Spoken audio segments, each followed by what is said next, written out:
Good evening, everybody, and welcome to Wrestling is Silly, your weekly dose of absolute bollocks. I am. Oh, they're doing it again. They're doing the show thing again. Oh, beautiful. I need to somehow let you hear these cheers because it makes the start of the show so much cooler. Joining me. Joining me, my name is Eden. Joining me on the co-hosting desk, the dastardly to my Muttley, no, I can't think of any more.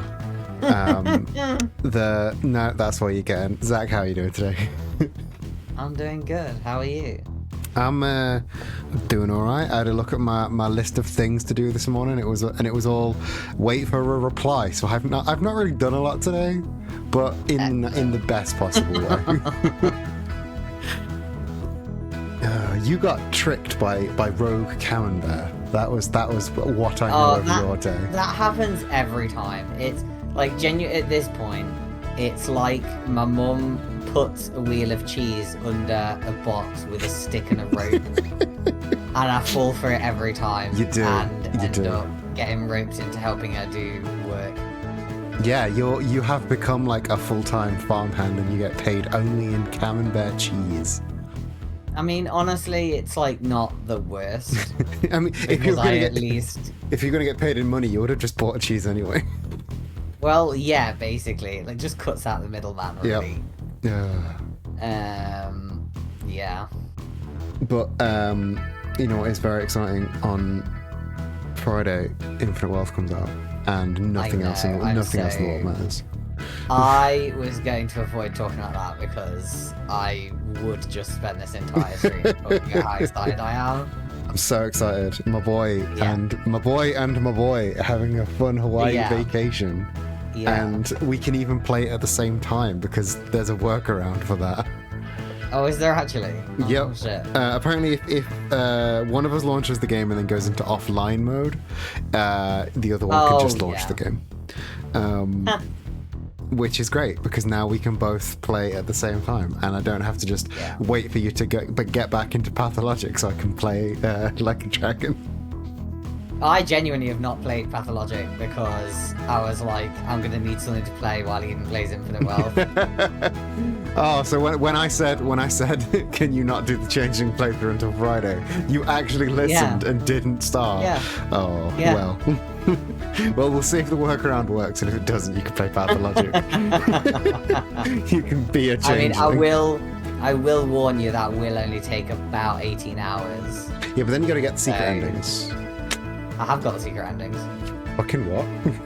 You absolute animal. I thought you'd only got the regular ones. No, I've done the secret endings every time. That is madness. I don't know how you've managed to do that. I mean, play the game. Don't tell me it's not. I thought you were about to tell me it's not that hard, and that would have been a fucking lie. I was about to, and then I thought that makes me sound like a right twat, so I'm not gonna. It's not that hard, it's only Pathologic. No, like what, you get into the groove of it. Like, you learn, you know that it hates you. Yep. And, like, you just get on with it. I don't know. You come to terms with the fact that this game despises you. And then I mean, things it's get easier. It's basically like living my day-to-day life. So, like, you know, the universe is unending and cruel. Fucking too true. And I don't like it. Like, it does throw curveballs. Like, it's taken me so long because it does. There are definitely days where you like think it can't possibly get worse, and then it throws you into the curveball, and you're like, I hate you, game. And the game's like, I hate you too, and then I keep playing. It got worse. Can you believe? Yeah, I know. Part of me wants to try it. Part of me really wants to try it, and then another part of me is like, no, because you enjoy having fun and doing things that are nice. So why would you? To be honest, I would say I think everyone is capable of a bachelor playthrough. That's pretty easy in the grand scheme of things. Like, there's not any like really heinous shit in the bachelor playthrough. Like, the Harrispex, no, you would hate that so much. That's the one with the fucking boss fight, isn't it? Yeah, it and is, I'm just yeah. no, I'm not doing that. To be honest, I think my advice to anyone that wanted to play it but was worried that it was too hard is there is a quick save option, right? Like, if you make good use of the quick saves and quick loads, it's not an issue, really. Like, it's not the worst thing in the world. Bachelor playthrough, actually. Yeah. I mean, I'd recommend just using quick save and quick load on all of them, because they are tough. Oh yeah, I think playing it without quick saving would be nonsense. That would be ridiculous. Yeah.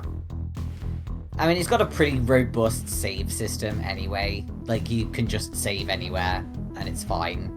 So, like, that... It's just the quick save and quick load is just nice, because it's like a button, you know? Oh yeah.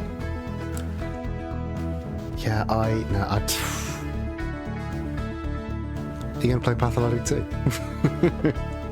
I'm going to be totally honest, like, yeah, I really want it. Is it not, is it not just the same story, though? I'm actually not I'm going to be totally honest, like, I feel like if you'd played, you'd know what I mean when I say this, but I would play that again, and it would probably still feel different. Like, it's... I don't even know how to talk about it. I don't know how people have made videos on it, but, like, even if it is just basically exactly the same story, like, I feel like it would feel different to go through again, if that makes sense. No, yeah, that makes sense. I feel that way about Disco Elysium. And the thing is, I think that probably, like, that's going to sound even more nuts when it's pretty... I think you're the big hedgehog around here. Can't play it because I'm too busy practicing self-love. I don't need to know whether you're masturbating, Hannah. Okay, fine, fuck. Yeah, no, like... I think that my brain would... focus on, like genuinely, right, so I lost my Bluetooth headphones at the end of October, and my new phone that I got for my birthday doesn't have a headphone jack, so I have been headphoneless for months, and I've just not sorted it. And me and Eden went into Manchester. I can't even remember what for, but we went into Manchester, and obviously I didn't have my headphones, and I literally just sat there, and genuinely the whole journey I was thinking about Pathologic. I was just thinking about the game and, like, things that people had said to me and stuff like that. Because it's that kind of fucking game. So, like, just playing the same story again, I think it would just make me think about what they say again, potentially in different ways, especially now, like, because I believe it's only the Bachelor's playthrough that's in Pathologic 2. They're still working on it, I think. That was right last time I checked, but the last time I checked was ages ago. Yeah, to be fair, I could do with actually looking it up. But also, just, I think it would play very different, because it seems like they've made quality of life changes. So, like, the game is, like, it has less jank in it, which I think would make it feel different. Like, the jank is all over that game. Like, it's just really stanky. It's got that jank stank. Yeah, it does. So, like, I think playing it again without that would feel different. Like, I would happily play that again. Well, lucky for you, it's currently £7.37 on Steam. Yeah, I'm not buying anything this week, though. Because there's no use playing it, because you could just be playing Infinite Wealth? I mean, yes. Good answer. Infinite Wealth, the only important game release this week, or I would stretch to say this year. And that is a bold statement. That is early in the year. What? Find me another good game that's coming out this year. You can't, because the standard has been set too high. Yeah, that is true. The reviews are out for it, and it is the highest rated RGG game. Undernight releases today. I still don't know that that's real. That could just be a joke made up by you. I've never heard anybody except you talk about it before. It's an elaborate, it's an obscure fighting game. So like 8 people play it, and they're all nerds. Fucking, I googled Under Night, and then it was Under Night in Birth, and I was like, Yeah, that's the game. That's a weird title. That doesn't. I don't like looking at that. Under Night in Birth. That is a fun collection of words. That could I don't think I mean want to be so in many Birth, things. so. It's like the Kingdom Hearts game. There's subtitled Birth by Sleep. I don't want to wake up and learn that my sleeping has created life. That's not what I want. Honestly, like, I don't know. Birth by sleep is nonsense words. Being in birth is something. That means something. Those words have meaning. Do you mean like being in labor? Is that what that means? Yeah. Oh, I don't know. It's too close then. It is Whatever. too close. You get my point. I do get your point. You know what a good fighting game would be? It's wrestling. That's my segue. And Yeah. you deal with it. That was truly amazing. Fucking something fake fighting. Now let's talk about good fake fighting. Let's talk wrestling. Yeah. There was a big old match, a big old selection of matches last week, and we're doing a big old follow-up to all of those matches. We are opening this week with our blind tag tournament. The right side of the bracket will be fought this week, opening and closing the show with these two matches. We are starting with Matt Wii Sports having earned his place last week, and him and Bowser Jr. against Darth Maul and Mr. M. Now, Mr. M, we haven't seen him in a while. Basically, he comes in just to appear in these tournaments. And then he's a bit of a spectacle fighter, if you will. He is a special attraction, like Sting. Yeah. No, he's not like Sting. We like Sting. Okay, he's not like Sting. He's like Brock Lesnar. He's like a wrestler who we have a really long contract with because we didn't realize he was going to be a massive pain in the arse, and now he has to come in for his like contractual minimum fight per week in the year. You know what I mean? Yes. He's got to get his one fight in a month because that was what his contract said. We signed him to a way too long contract, and we didn't realize how much of a pain in the ass he's going to be. And he's not going to start a fight backstage, so it's not like we can fire him with quads or anything. But as much as we want to. As much as we can. Either way, this is the problem. He keeps coming and stanking up the place. Clean up after himself, please. Now, the Mr. M stop coming and they don't stop coming. But being paired with Darth Maul, I mean, that's a powerful place to be in. Darth Maul, current Flip Shit Division champion. Both men quite dominant in the ring. Whose side are you taking on this? Are you taking Matt and Bowser's, like the Team Nintendo, or Mr. M and Darth Maul, Team Red and Black Bad Guys? I feel like saying your Team Nintendo is a really dangerous thing to say these days. Team legally separate entity from Nintendo.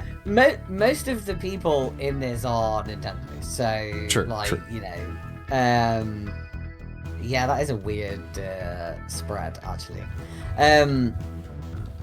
I think I'm Team Bowser Jr. and Matt Wii Sports purely from they're both like pretty fucking hot right now. I mean, Matt Wii Sports is always pretty hot right now. Never not hot. Exactly. Team game, dude. Wrestling is season desisted. And obviously, you know, Bowser Jr., we've just seen him make his triumphant return last week.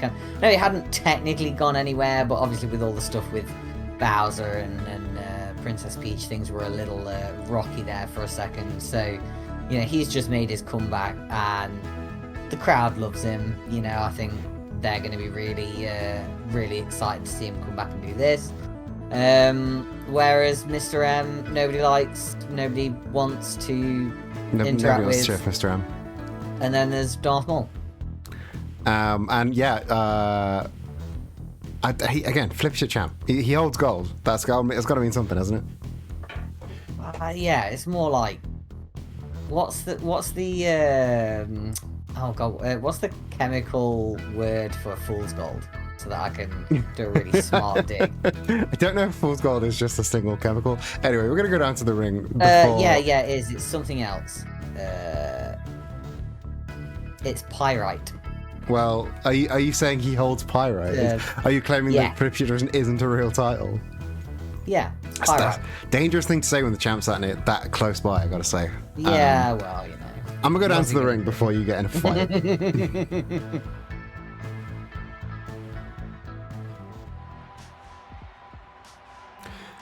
Wrestling is Silly, your opening contest this evening is set for one fall and is part of our blind tag team tournament.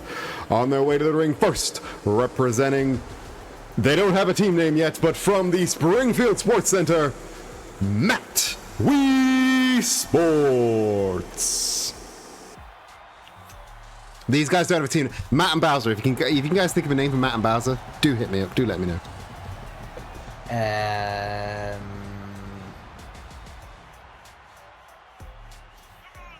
Doing real good on that. Bow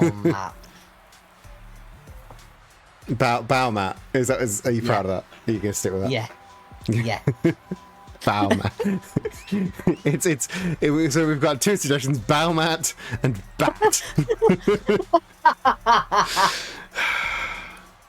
Also, Boo with the 3 stream streak. I don't know, stream streaks were a thing. Hell yeah, for an arbitrary milestone. We love an arbitrary milestone around here. Yeah, it was telling me to share it last week, and I was like, no. No, I won't be doing just that, no. I mean, I've got a longer stream streak than 3, but it won't let me share it.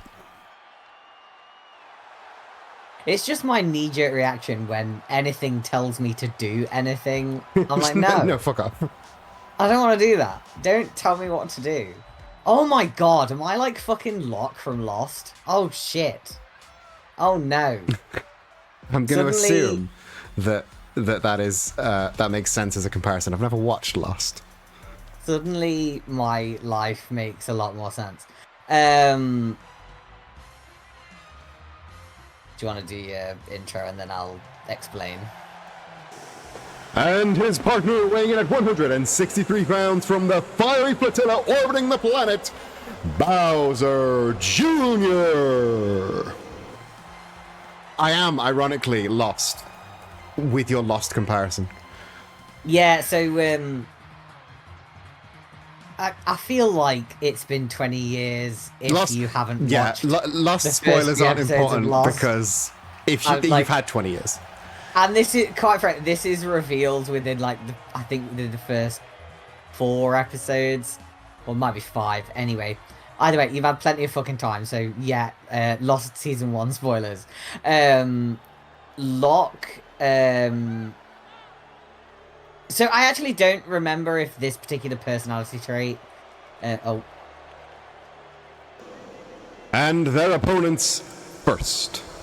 From New Donk City, weighing in at 244 pounds, he is one half of the Wrestling is Silly Mixed Tag Team Champions, Mr. M. I got caveats out of the way. To cut a long story short, he has this saying where he's like, "Don't tell me what I can't do," and like throughout all of his. Yeah, you don't need to know the context. So, like, throughout most of his flashbacks, there's a lot of him saying, "Don't tell me what I can't do," and I was like, "Oh my god, that's me." You're the opposite. It's "Don't tell me what I should do." Yeah, but either way, it's being told that you can or cannot do something. You are Locke. Isn't Locke the important guy? Isn't he like King Lost? Sort of. That makes you important. That makes you King Lost. Well, yeah, he's also a bit of a twat, so... Speaking of a bit of a twat, look at that guy. Yeah, he's a bit of a Look twat. at that face. Ugh, that's even worse. He changed the face and I didn't like it even more.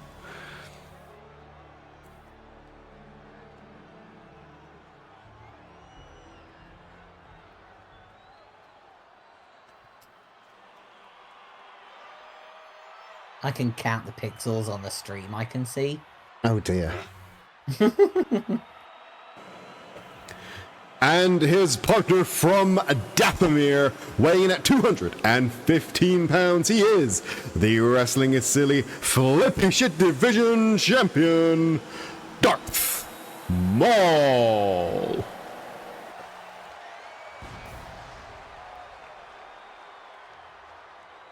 It's interesting he hasn't changed the strap yet. Yeah, I was going to say that. It's interesting that he's still got the bright blue strap that Rue had put in the second that he won the belt. I thought he would have changed it back to red, but... I like how chunky his jacket makes him look. It's not a flattering jacket, is it? It's really not a flattering jacket. But, hey, maybe it's really comfy. Yeah, I mean, I bet it's real cozy. It's considering they're outdoors, it's January, it's probably quite chilly. Yeah. So it might be that's how I'm going out right now, like just with like 3 jumpers on and a jacket, scarf, hat, you know. The works. It does make me look like that, yeah. Walk out the house looking like the Michelin Man who's got 3 pairs of trousers on, like. God. Whereas like my wardrobe just isn't designed for winter. I made this I complained about this last week. My wardrobe is designed for spring. I do not enjoy jumpers. Not a fan. What's so funny about my wardrobe is I think most people would look at it and be like, oh yeah, that's like wintertime fun time. You know, I've got a lot of jumpers. I love a jumper. The problem is the kind of jumpers that I like are quite light. Yeah. So they don't really do much when it comes to actually being cold. So I still have to double them up. But at least I've got them. Still got a double jumper. Yeah. Which I do double jumper. I'll put on like one of my like really light, sort of almost long sleeve top jumpers. And then I'll just shove a bigger jumper over the top. So here we go. The bell has rang for our opening contest. A rather measured walk towards each other, but then, of course, Mr. M going straight for Bowser Jr. Immediately descends into madness. Matt, with his boxing experience, goes for the splash, but Darth Maul 1 step ahead. Mr. M relentless on attacking Bowser Jr. there, but now both of the red and black duo teaming up on the child in the ring. And what makes this worse, obviously, you know, Bowser Jr. is his ex-girlfriend's child. So that is true. An extra level of drama. That's an extra level of fucked up. Yeah. Oh, Matt really showing off his strength in the ring. All the blood rushing to the head of Darth Maul, and comes crashing down. Meanwhile, Bowser Jr. Kind of tied up at the minute. Mr. M poison Rana on Matt. Mr. M isn't allowed to do moves I like. Oh. I thought I'd written that in his contract. And now Darth Maul hitting a fucking Rainmaker on Bowser Jr. Bowser Jr. kicking out at 1. Nope. Shining Wizard attempt by Darth Maul avoided by Bowser Jr. Very, very nimble feat.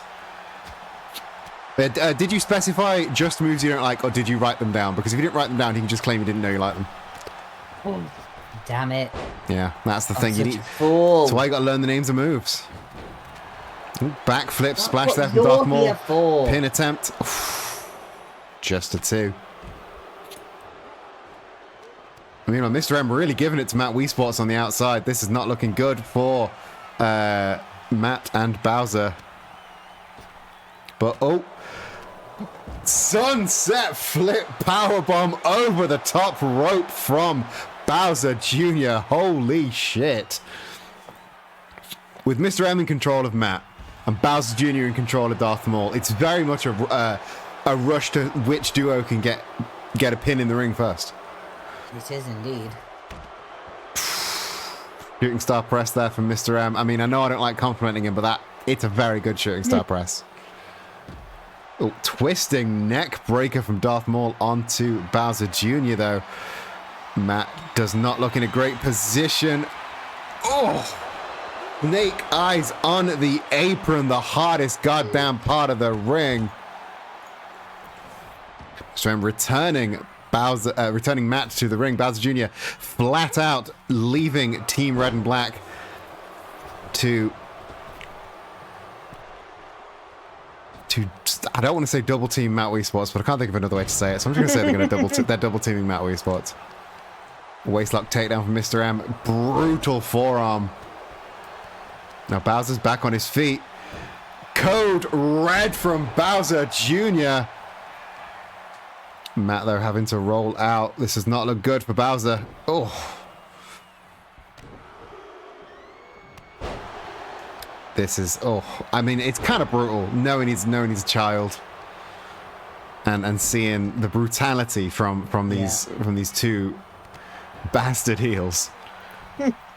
Darth Maul, Dathomir Sunrise, brutal Canadian destroyer there. But Matt seems to have distracted both men from making the cover.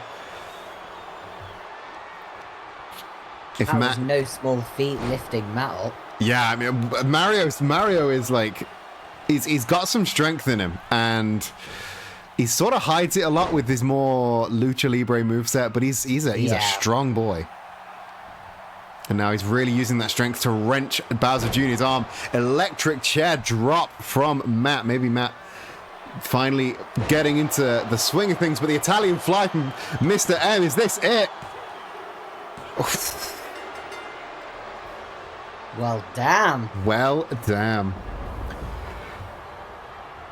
Here are your winners, Mr. M and Darth Maul. Darth Maul and Mr. M advancing to the semi-finals of the blind tag tournament. I didn't see that. Well, to say I didn't see that coming, I didn't want that to happen because that means Mr. M has advanced yet again in another tournament. But we really can't get rid of him. We really cannot get rid of him. But at the end of tonight, we will know whether Mr. M and Darth Maul will be facing Luigi and Wallace or Kiryu and Majima.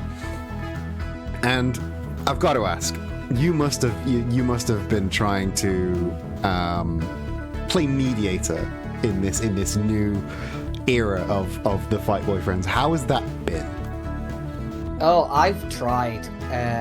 They won't even acknowledge the other's existence. It's going to be interesting in the ring tonight. Oh, it's still at that level, is it? Oh boy. Yeah. Yeah. I was hoping they might have been able to at the very least have a conversation, but at this point, maybe strategize a little bit. No. But seemingly not. No. I even tried to trick them both into the same room, and they caught wind somehow, and neither of them showed up. So I've got to say that's a little bit disappointing. Maybe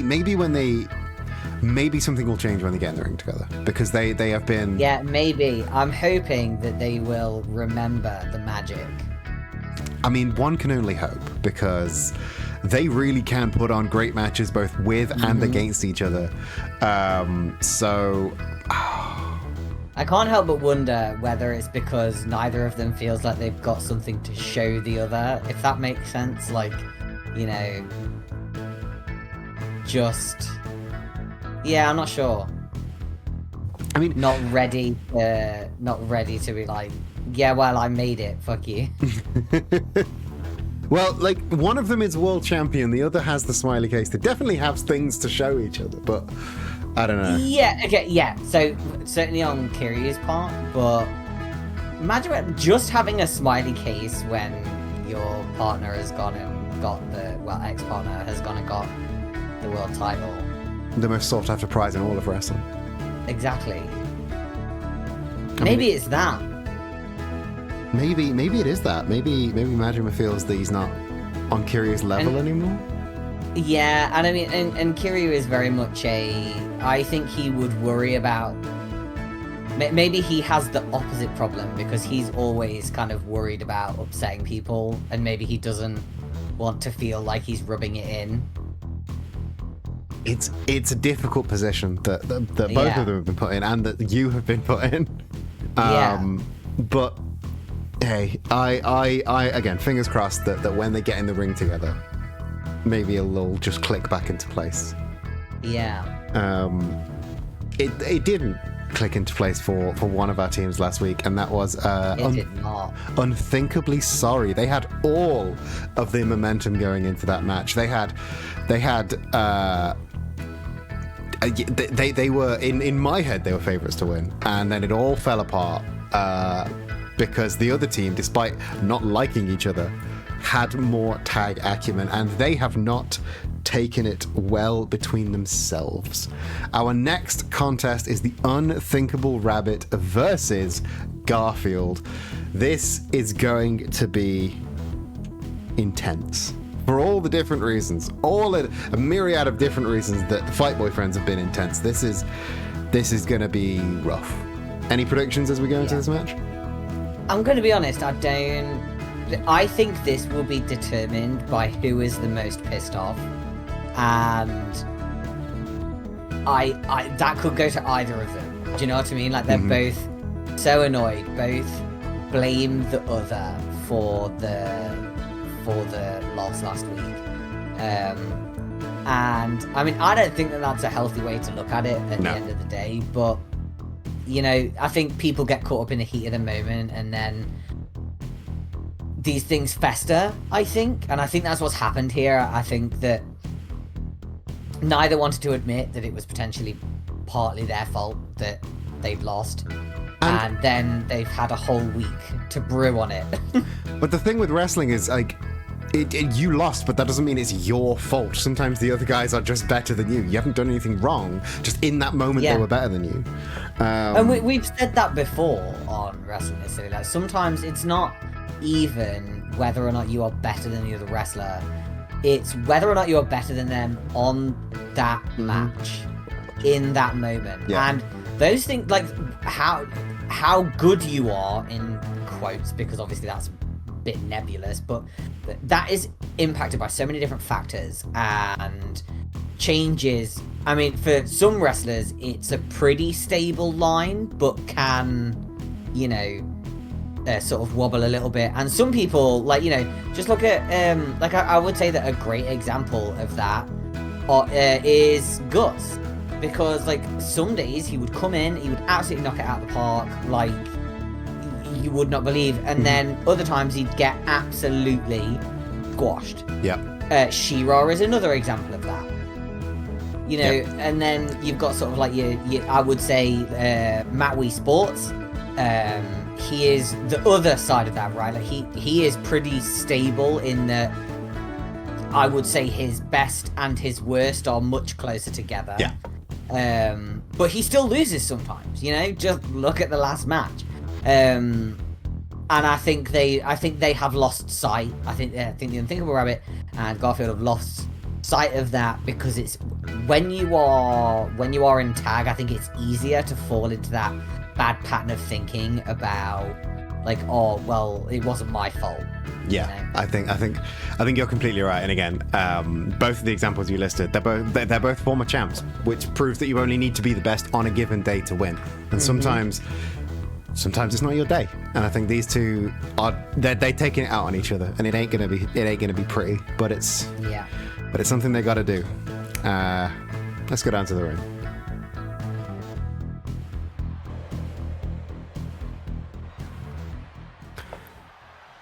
This next match is scheduled for one fall with no time limit.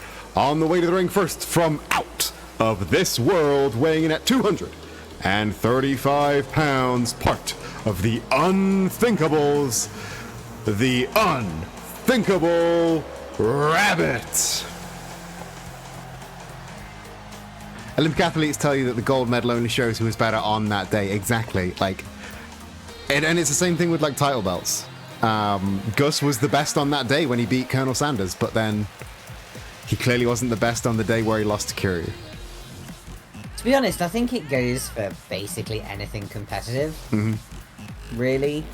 I mean, to be honest, and even some stuff that isn't, like, think like when people take tests and stuff. Do you know what I mean? Like, how well you do only really shows a snapshot of how you were on that day. And yeah, you can work on like making sure you are better that day, but some of the elements are out of your control. Yeah.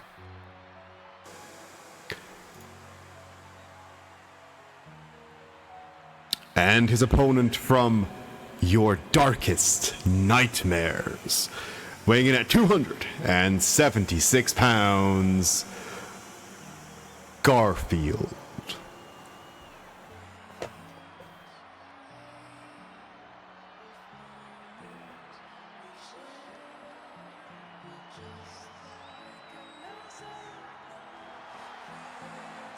Your headspace can throw you off a lot how you slept, what you ate, and yeah, maybe Garfield just didn't eat enough souls that morning.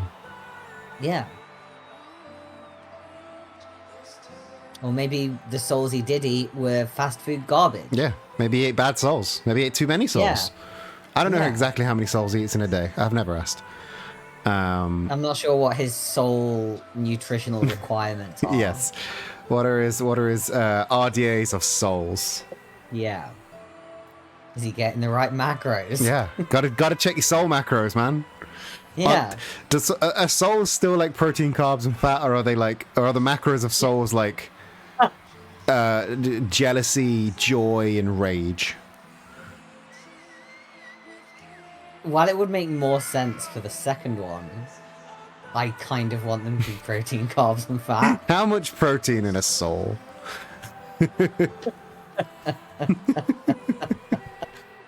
What is the carbohydrate protein ratio of a young soul versus an old soul?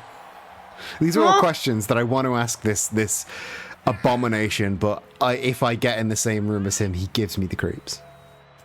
I don't even know if he speaks a comprehensible language, so... I've never heard him speak. No, I haven't either. Some say he just telepathically pushes thoughts into your head, and that is how he talks. I don't like that. No, it's not pleasant, but somehow John always understands what he's trying to say, and I don't ever hear him make noise. That is true. Survivalist, welcome to Wrestling is Silly. You're just in time to see a rabbit from out of this world fighting a completely normal Garfield. Welcome. I don't know what you're talking about. Garfields always look like that. Like... Survivalist, thank you for the follow. You clearly Garfield's doing something for you. Stick around. I could do with you not phrasing it like that. The bell has rung. Unthinkable Rabbit. Beautiful neckbreaker, shutting down Garfield's initial offense. But Garfield bouncing right back, quite literally, with that flying lariat. That sounded wrong. I mean, yeah, it was only half intentional. Don't worry about it. Garfield biting at the hand right in front of the referee. Come on, Garth. You're better than that. I mean, he is a cat.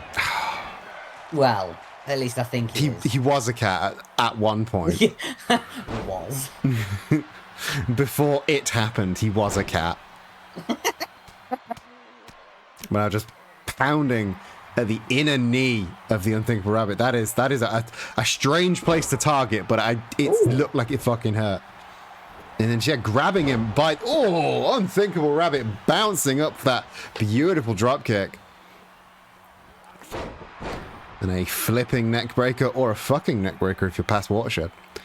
When is Watershed? 9 p.m. I believe, so we're not past Watershed, so Oh. it's very firmly a flipping neck breaker. I mean, it's past 9 p.m. somewhere. True. Unthinkable Rabbit, the stunner off the apron. Garfield careening on the outside mats, but bouncing back seemingly unfazed. Garfield breaking the incredible springboard DDT there from the Rabbit. Not one to be taken lightly. This could be I would say this could be an upset victory if the Rabbit takes this. Oh, duck mistimed just a little bit. Garfield managing to stop himself. Ooh, whiffing the lariat though. And That really was a right whiff there. It really was, and the punishment for it is getting right into the rabbit label lock, but rolling right out of it. And again, another big bouncy drop kick. Rabbit up on the middle rope now, going for the splash, but Garfield avoids. And Garf rolling into a beautiful pump handle facebuster. And another one. Beautiful combination there. Oh. I would love to know, like, you know, like the stats on a move, like how often moves are executed and how often they land. Because I don't know if this is just like my weird, like, brain, like, only noticing when they miss. But if anybody ever does a splash, I just assume it's going to miss. Big sliding knee there from Garfield. The splash has hit a few times, but I think it is the most whiffed move in wrestling. It's silly. Oh, and there's the I'm sorry, John gets the cover. And that was all she wrote. I mean, I can't say I'm too surprised. Going into an anger-based match with Garfield. Here is your winner, Garfield. I mean, yeah, it really, if you're going based on anger, it was only ever going to be Garfield's to take. But I the think rabbit, just any negative emotion, I think. I mean, Garfield seems to be fueled only by negative emotion, so. But the rabbit did get some decent offense in there. Yeah, he did. He got more than I was expecting. And I'm going to be honest, Garfield's getting more crowd love than I anticipated. Yeah, the people are weirdly pro Garfield, which for me in having to be near him, I'm definitely not as pro Garfield as the crowd, but the crowd are really on his side. I feel like that's because, like, you know, maybe they're like, if we cheer and love him, he won't eat my soul. Yeah, I mean that's one way to protect yourself. Yeah, like I think you may have hit the nail on the head there. It's a self-preservation formula. It's all self-preservation. You cheer Garfield. We don't need to cheer Garfield because we have somewhat control over Garfield. Yeah. But if you are in the crowd, then he could snap at any time. I understand that. I get that. Before we move on to our next match of the evening, one of our members of the roster sent us this audio clip that they overheard in the locker room. Not last week, but about last week. So let's go down to see what. So let's go down to see what Ursula was caught saying. Darling, I need to talk to you about something.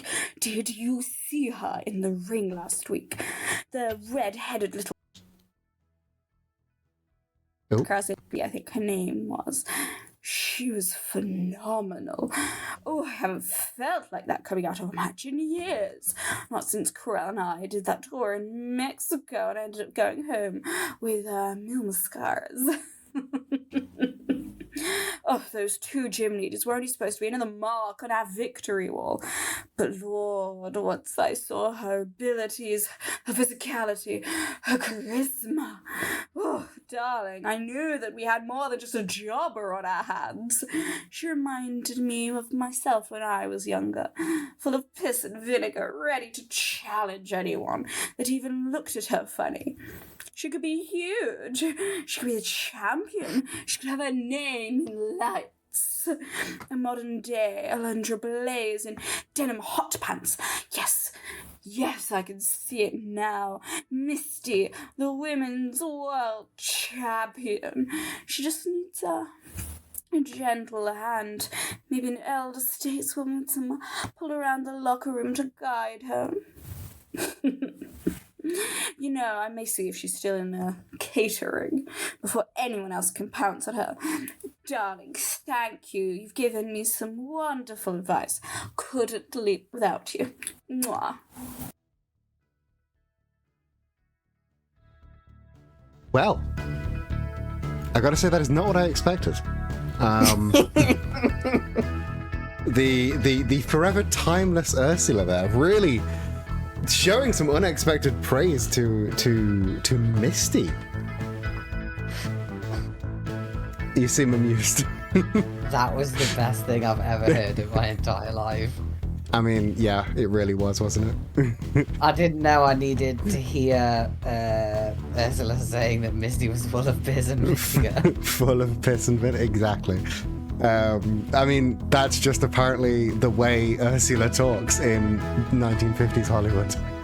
I adore it. I mean, yeah. And yeah, leaking competitor records and not starting drama, like, Pepsi Man, take notes.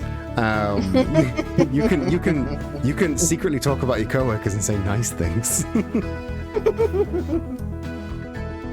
There was Bude RPG. Are you suggesting that Ursula might have some lesbian feelings towards Misty? Because I'm going to be totally honest, I don't know how you could listen to that and think that it was anything other than massively lesbian. I mean, I'm not going to say it isn't, but it's going to be interesting to see how this relationship develops in the coming week. Yeah. I mean, it can be lesbian and wrestling related. Yes. Maybe it's both. It can be both a mentorship and a powerful lesbian relationship. I'm not saying it can't be that. Isn't the entire women's division massively lesbian? I mean, yeah. There's a lot of fruitiness in the women's division and the men's division. Let's be honest. I feel like it's not usually so overt though. I mean, it's not usually Ursula talking though, is it? Ursula is nothing but overt. Yeah, true. I am thrilled by this development. Is Ursula a lesbian icon? Was she always? Ursula has been a lesbian icon this whole time. Excellent, love it. I almost don't want to move on because that was beautiful. To be honest, I'm going to be honest. We've peaked. Yeah, we have peaked. I don't know where we go from here. I mean, I can tell you where the call sheet says we go from here, and that is to Donkey Kong. Donkey Kong last week did in fact challenge the Cool Kids, the team of Bowser Jr. and Diddy Kong, to a match this week. But one thing he didn't realize is that one, Bowser Jr. busy, we've already seen him, and two, apparently, so was the man Donkey Kong intended to have as his partner. Now, I don't know if that means he's on the card, or it means he's got a show elsewhere, or if Donkey Kong is just being a bit of a dick. Yeah, I can believe that. But in an attempt to remain relevant, he has decided that he's still having this match, but it is a one-on-one with a man we haven't seen a lot of recently, but a man who has still been sort of on the indie circuits, keeping in shape, and that is the Big Mac. Long ago, he was Mayor McCheese. Now he and the Mac and Cheese Man, still part of Vicious and Delicious, but sort of doing their own things. How do you think this match goes? How do you want this match to go? I feel like recency bias is telling me that Donkey Kong has basically got it in the bag. But that's not because... I mean, you know, as is the nature of recency bias, I don't think that's any slight on the Big Mac. I think that's just, you know... Yeah. The Big Mac's one of those guys that when he's not in the ring, you kind of forget about him, and it's hard to root for those kind of guys. He's got a real Matt Sydal vibe about him. I think it was better when the Snack Pack was more involved in what was going on. Like, you know, when the snack pack was sort of much bigger and they had their Big- drama going on. Big Mac wasn't Snack Pack. Oh, wasn't he? No. He feuded with Ronald McDonald. Was defeated in a pre-show last Deck the Halls. Oh, hang on, he was part of Vicious and Delicious. He is still part of Vicious and Delicious. Oh God, are they still going? Okay. They're still going on the indies. They're sort of, they've not broken up, but they're not doing a lot of tech stuff. Yeah, they're sort of on hiatus. Yes. Okay, yeah. I'm getting myself confused. Okay, I've got no fucking idea. Then. We got the Big Mac and the Burger King. There's a lot going on. You're allowed to get confused. I'm gonna alleviate your confusion by going down to the ring.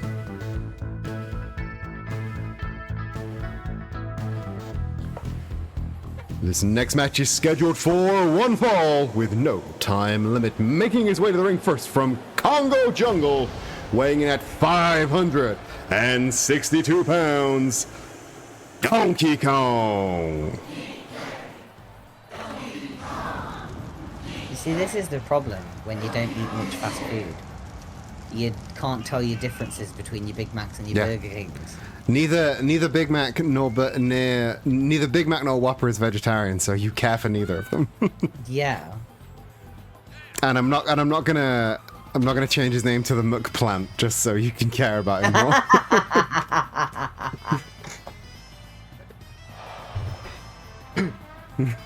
I enjoy the little head turn. It makes me laugh. Yeah, that was pretty good.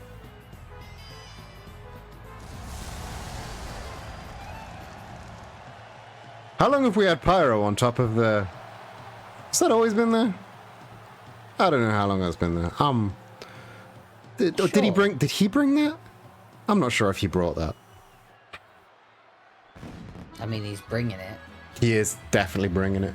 As is this guy.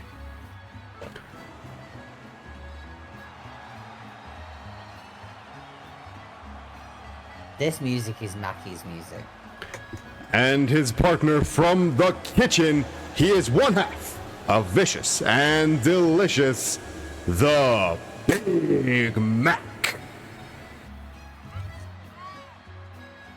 That's how forgettable he is. I heard this music and I went, Mackie's not in this match. So...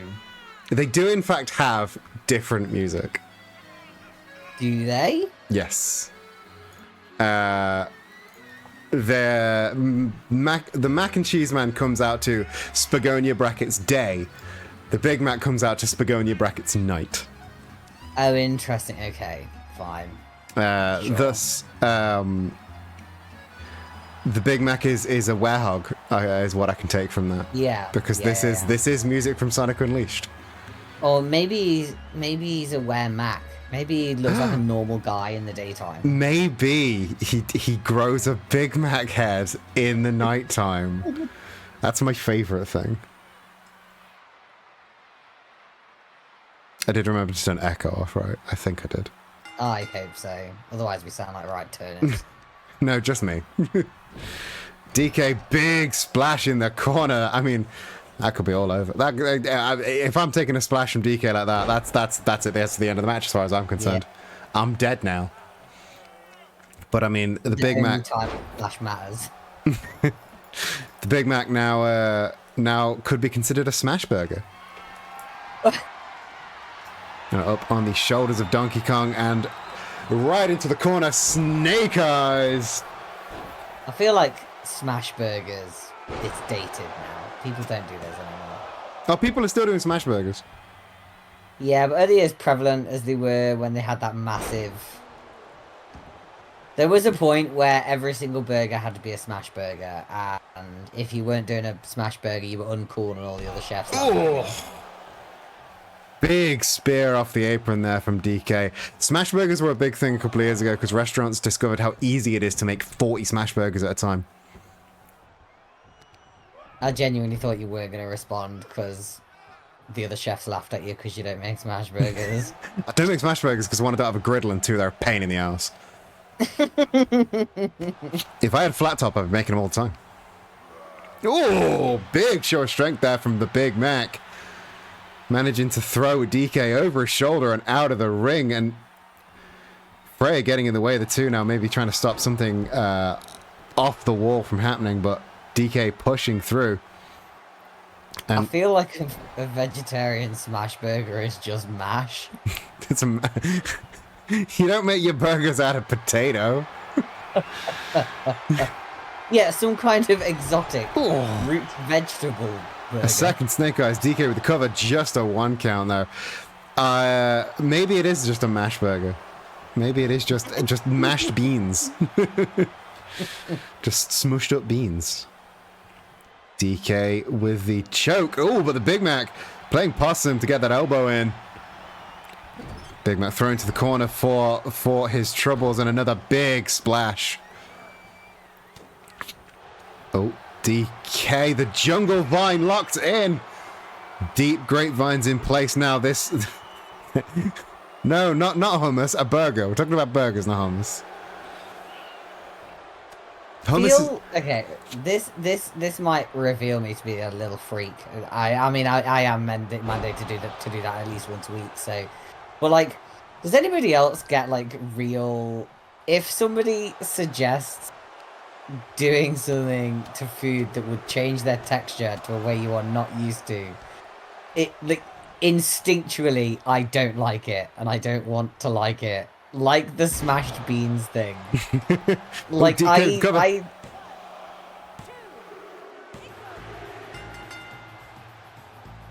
Smashed beans. Smashed beans was a secret to victory. Yeah, it was like just fucking go smashed beans. I don't know. I don't know why it is, but if somebody suggests doing something to food that I'm not used to, I'm like, oh no, that's bad. I don't like that. That sounds horrible. Even if it's probably really nice. Yeah, you have had smashed beans, because smashed beans is just refried beans. Yeah, I know. And like that's why I'm just outing myself as a little freak again. But like my internal monologue is one of panic. You know, like when somebody suggests doing something to food I'm not used to. I mean, that is why I don't ask and just serve it you.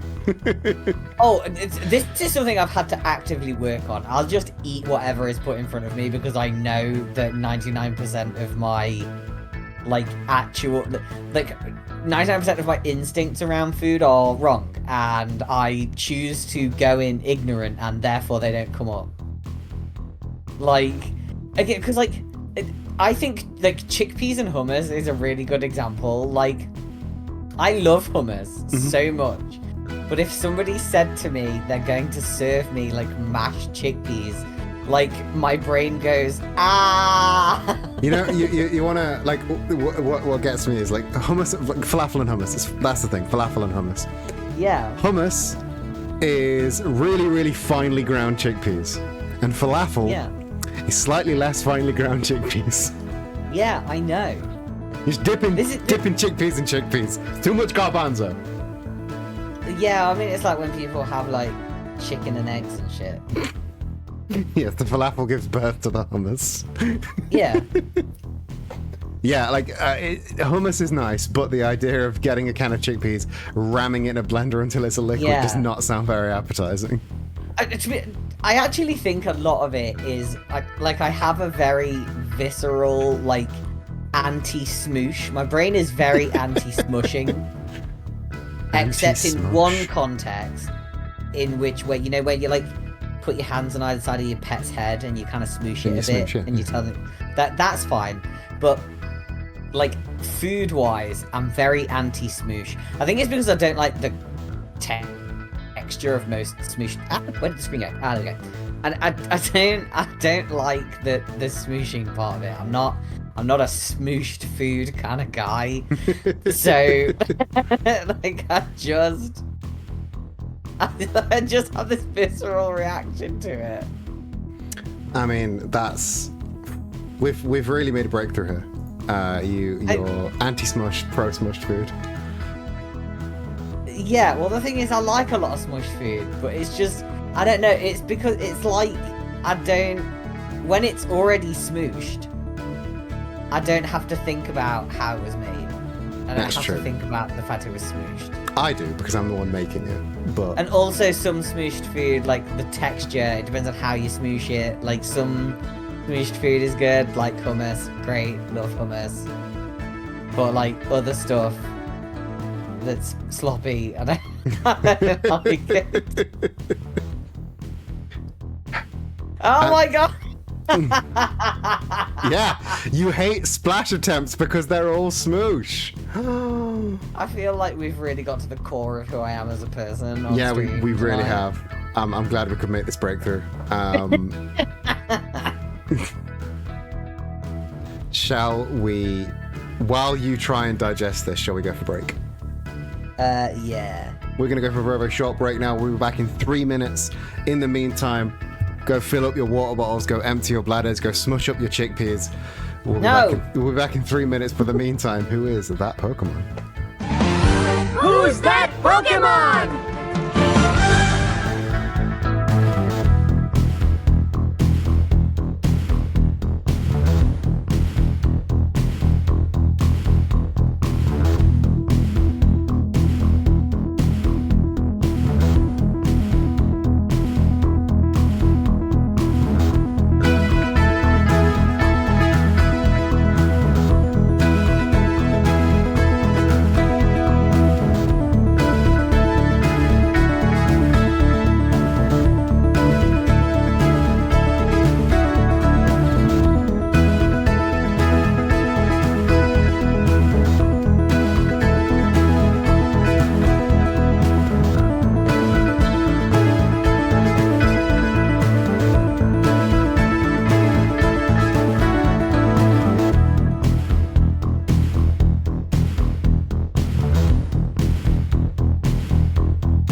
to Wrestling is Silly. Did you get the Pokemon? It was a fucking circle. And I have discovered that StreamerBot does have a way to collect quotes. How it serves them back to you yet, haven't quite gotten that far.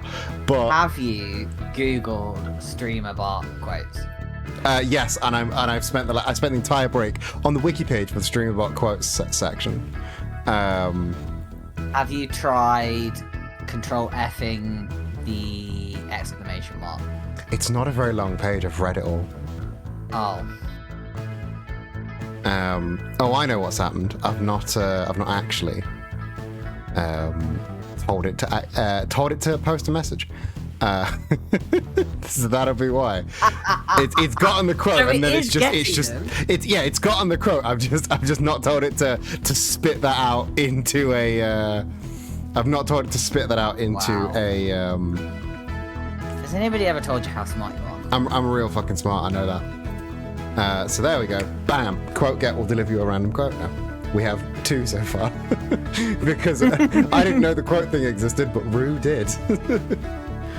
So Wait, so what's the first one? If Abe Lincoln pins God is the first one. I see. So if you want to add quotes, you could do that now. Exclamation mark quote and add your quote. So far, quote get just gives you a random quote. I'm gonna figure out how to make it give you a specific quote after the show, because I can't make a StreamerBot thing as part of the show. That would be really boring for everyone involved because nobody can see it. Yeah. You know what you can see though? The second half of the show, which is packed full to the gills. Anyone can add quotes. I have also made sure anyone can add quotes. It's VIP subscribers. VIP subscribers and mods can add quotes. So yeah, if you're not a VIP or a mod or a subscriber, do one of those things and you can add quotes.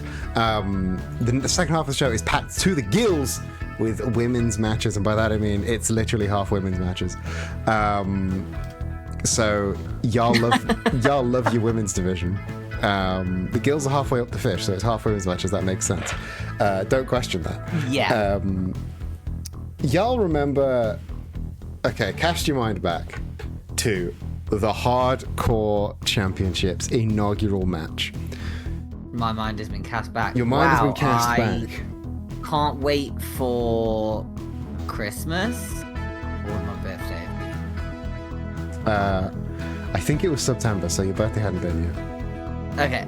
Oh, I can't wait for my birthday. I will be 30. You will. You're so young and spry right now. I am.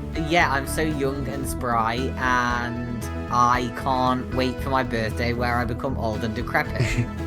where you Boy, experience twink death. Boy, howdy! I can't wait for this new hardcore match. Go on. Oh, but what's this? Pauline, who was scheduled for the hardcore match, got herself to the mixed tag finals and couldn't compete in the hardcore tournament. And who won? Oh my god, what? And who won? The woman that took her place.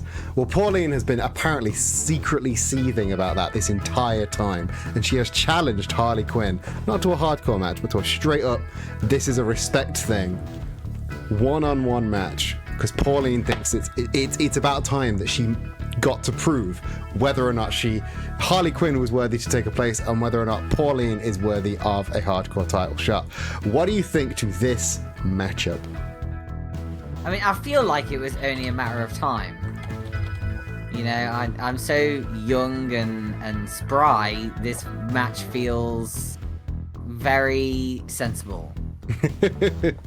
Okay, you're done casting your mind back now. You're in the present again. No, I'm enjoying being 29 again. Let me have this. Okay, you can be 29 again. Like me. Oh no. Yeah, this match makes sense. And quite frankly, I can't believe it's taken so long to get us there.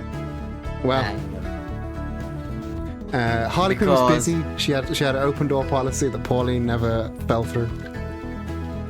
Yeah, I mean, I can kind of understand Pauline not wanting to go that route, because if I try and imagine I'm Pauline for a second, and I think I'm better than Harley Quinn.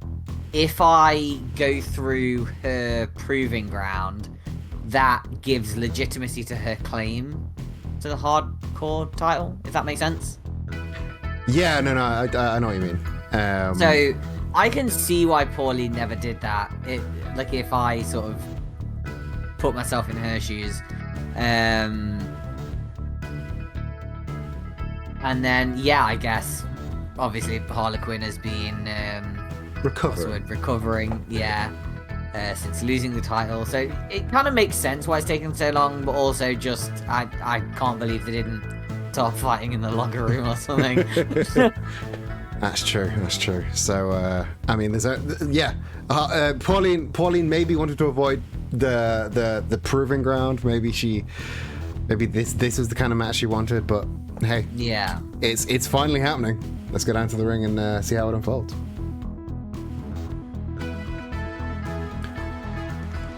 Your next match is scheduled for one fall with no time limit. Making her way down to the ring first, from New Donk City, weighing in at 136 pounds, Mayor Pauline. She is also one half of the Wrestling in City Mixed Tag Team Champions. I should have said that earlier, but I forgot. Smooth. Seamless. Absolutely seamless.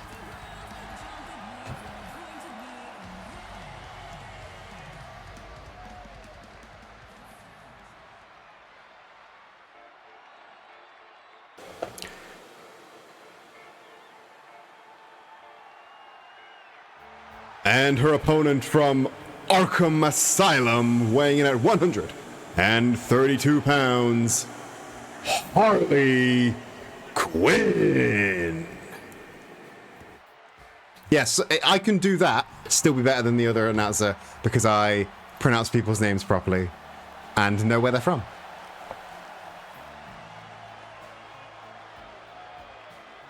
Something the last guy could never quite get a handle on.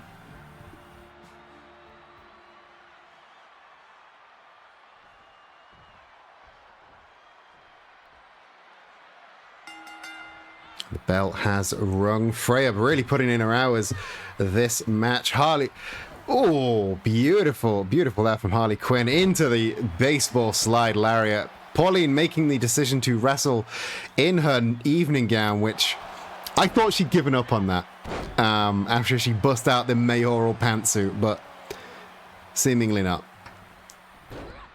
Oh. And her feet clipping that top turnbuckle there. That is not going to be good. Release German suplex there from Harley Quinn. Well, Pauline getting the boots up, getting back to her feet. Or should I say getting the kitten heels up. And, ooh, going for the low drop kick, but Harley rolling out of the way at the very, very last moment. And returning fire with a low drop kick of her own. Yeah, the gown is definitely a statement if she wins. And after being able to punish Harley for whiffing that butt-based attack, maybe she can pull a win out of this. Bouncing over the top and beautiful Hurricane Rana off that bounce off the turnbuckle. Gets the cover. Just a 1 count there.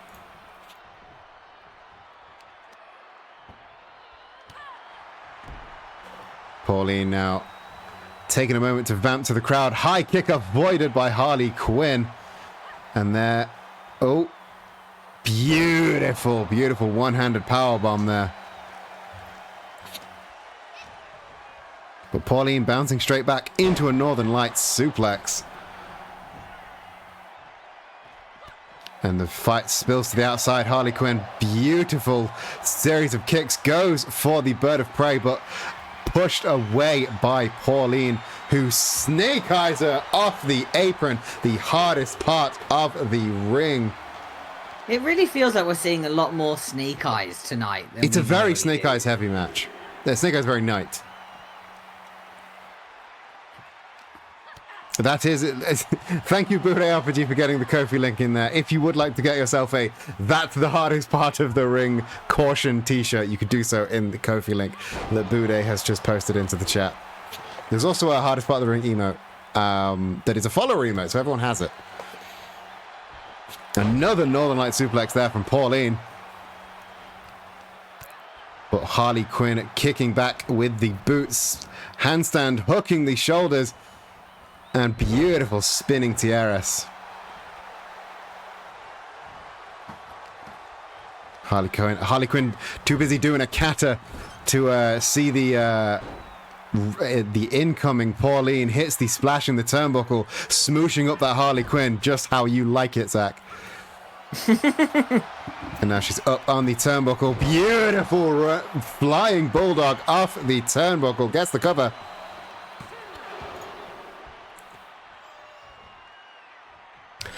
It was only a 2 count. The mayoral campaign, it chugs on. Harley Quinn, though, managing to get herself out of the headlock and into a tombstone lung blower. Shades of the great Abraham Lincoln coming out now.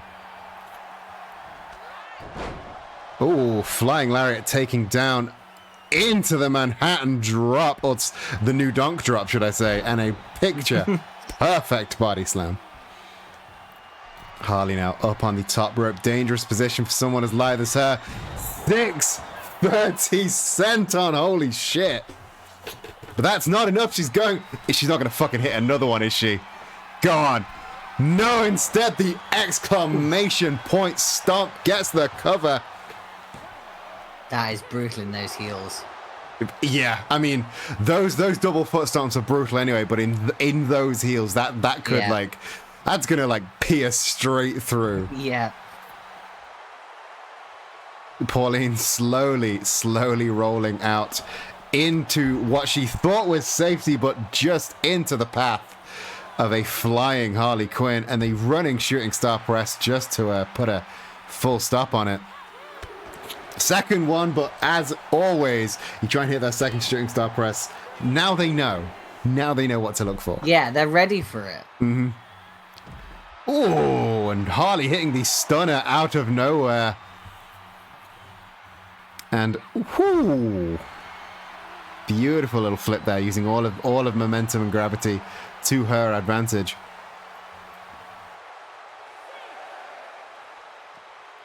Referee up to a 6 count now. This could be dangerous. Turned inside out on the outside. Pauline looking a little bit worse for wear right now. Oh, but no, she catches the punch, returns fire, one of her own. Both women beat the count though. I was about to say, it's unusual to see Pauline not doing so hot, but then a yawn caught me, and then she immediately came back. So, ooh, sort of a modified GTS there. That was better than Phil's, I gotta say. But it won't quite get her the win just yet. She goes to the shooting star press again, but Pauline, now she knows what she's looking for.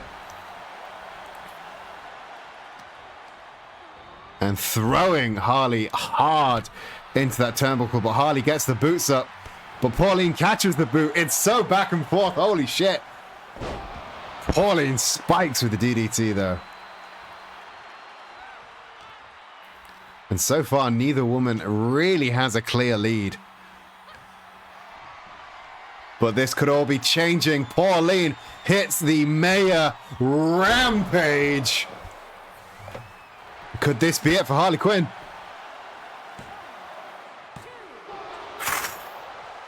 No. I thought that was it. I thought that had to be it. But no, Harley Quinn has some real fight in her. Well, I mean, she was hardcore champion. True, but ooh. Pauline going for the X Factor Bulldog, but Harley Quinn one step ahead. Oh, and hits the bird of prey. Deep cover. But no, Pauline also not going down that easy. But again, she is a current champ, so there's got to be some fighting both of these women. Once again, fight spills to the outside.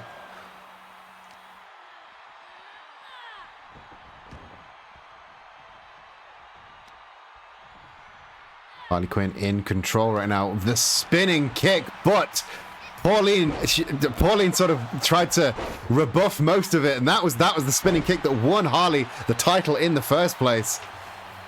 And now Pauline fires up with that series of lariats. And I think she was trying for that Maya Rampage, but Harley will not be taken to that rope.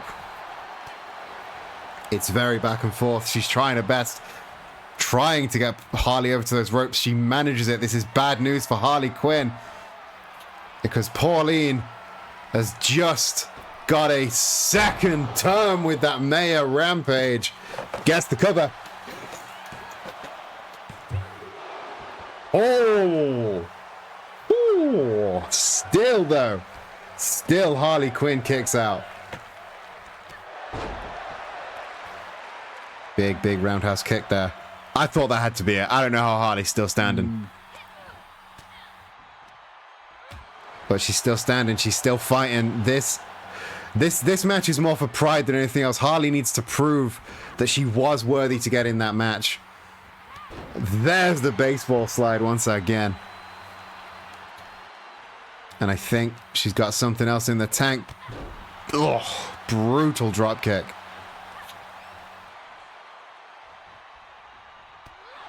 Because if Pauline wins this match, then some might say Harley's reign becomes tarnished, because she didn't earn her place in that match. She was a last minute replacement. Of course, we won't take a title reign off her. That would be ridiculous. But in her mind, this is a pride thing. I mean, it does bring into question whether or not she would have ever had it in the first place. And that kind of thinking is toxic. It is. That it is. For a wrestler. But a third Maya Rampage. And that is the statement that Pauline wanted it to be. Here is your winner, Mayor Pauline.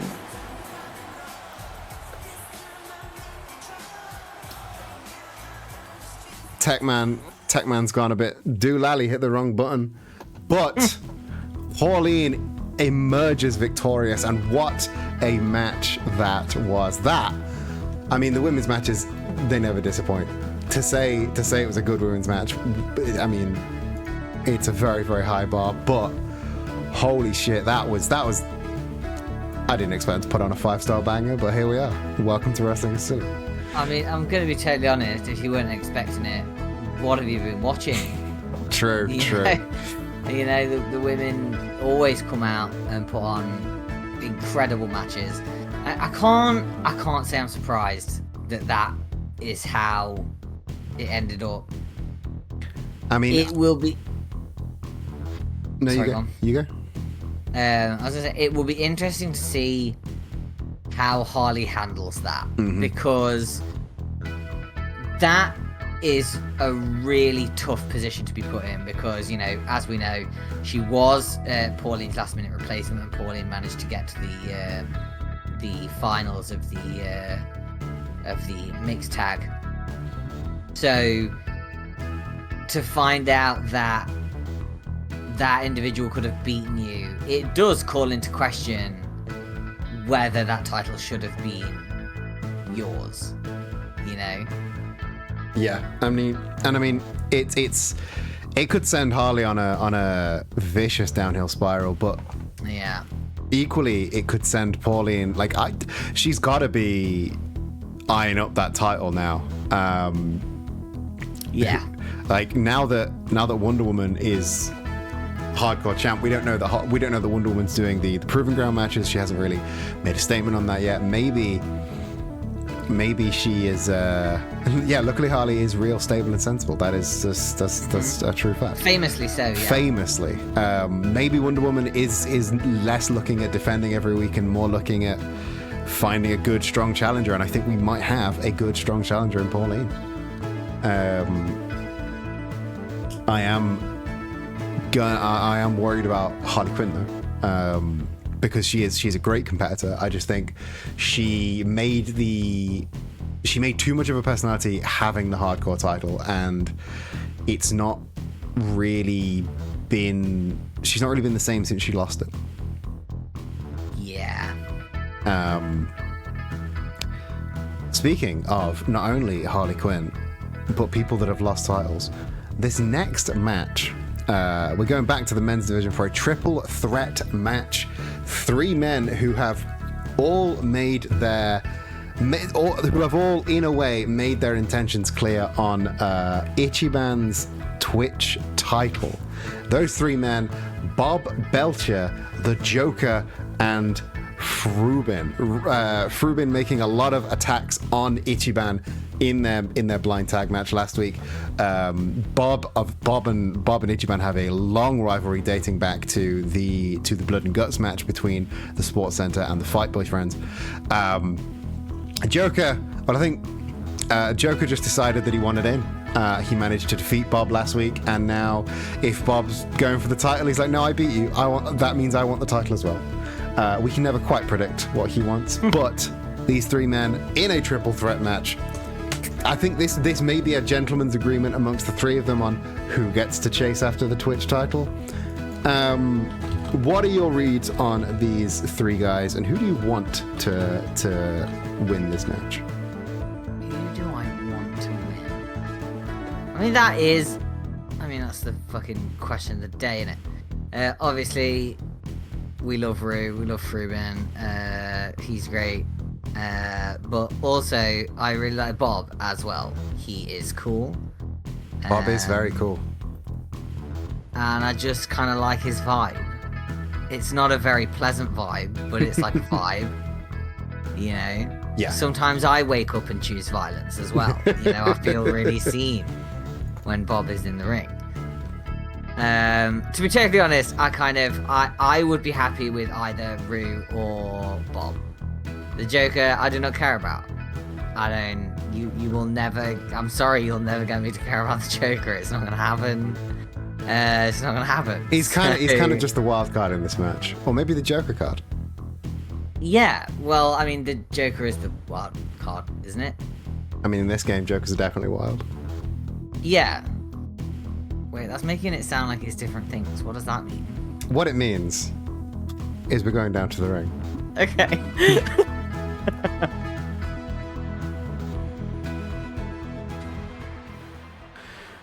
This next match is scheduled for one fall and is a triple threat match.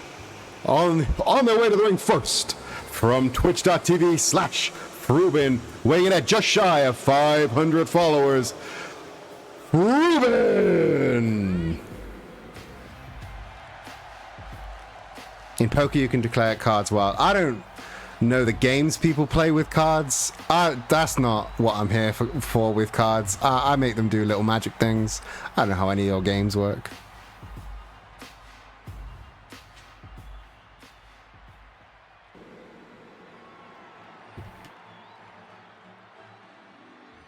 And his opponents first, from the Funhouse, weighing in at 236 pounds, the Joker.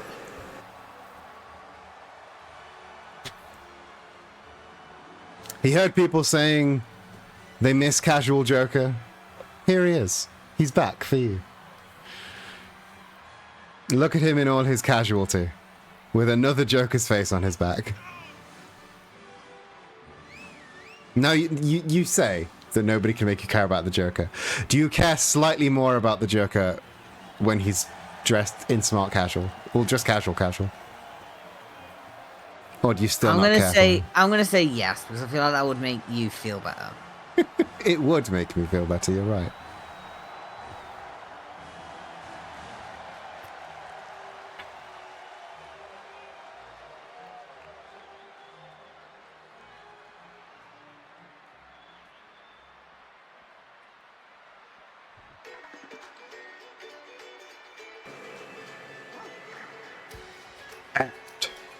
From a restaurant conveniently located on Ocean Avenue, Seymour Bay, New Jersey, weighing in at 256 pounds, fighting out of the Springfield Sports Center, Bob Belcher.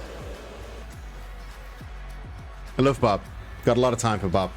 Bisexual Yeah. icon Bob Belcher. I feel like he's come a long way since he's joined Wrestling is Silly. Yeah. Boo Day RPG gifting that sub to Hannah. Thank you so much for helping to support the channel. I still don't quite know how to respond to having money spent on me on the channel, so thank you for that. Thank you for 4 gifted subs now. That's wild. They're coming for your title, number 2. You were the top gifted sub, but then you were overtaken. Oh yeah, no, I know. I got massively overtaken. by Paul the Pole, who just kept gifting 5 subs at a time and making me cry. Yeah. Ooh. Look, okay. I don't have that much money. True, okay? true. You know this intimately, okay? I was trying my do. best. I was supporting you because I love you. Thank you, I love you too. But you will bankrupt me. One hell of an opening moment from the match. A stray Judas effect from the Joker and double choke slam from Bob and the Joker, but Rue bouncing back up as a former Flippy Shit Division champion should do. Rue hit with these snake eyes, and I think that might have busted the poor boy open. They know not to trust him. They've like teamed up. Well, they teamed up for a second. They were like, yeah, he might look cute, but he will fuck you up. So But then he's like a Wolverine. a Wolverine. Yeah. I'll tell him he said that. But then a belly-to-belly suplex throwing the Joker off over the top rope. Bob very much not fucking around, goes for the gut wrench, but the Joker one step ahead. Ooh, a guillotine choke there from Rue onto the Joker, but Bob trying to take out Freya there to stop the submission. Ooh!